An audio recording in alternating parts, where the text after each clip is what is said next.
Hey guys, how are you? Well, look, had a final productive day in Israel. Today I was mostly focused on meeting with the Ministry of Defense in Israel, understanding the security situation on the ground in Gaza, and obviously meeting with some of our military personnel as well.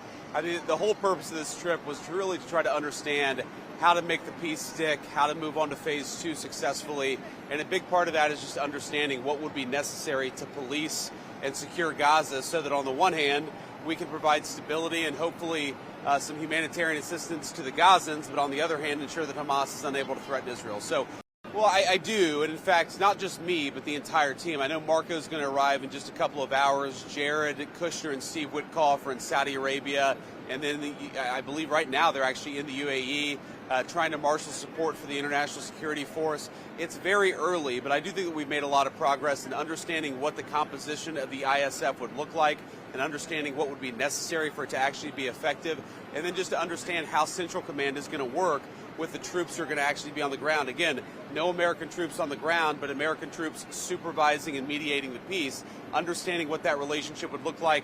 That's really what I was here to do. I think we did make some progress. I'm going to go back home and continue to work on it. So what, Vice President? Yeah, go ahead. We'll do. Yeah. The West Bank vote yesterday that took place while you were in the country.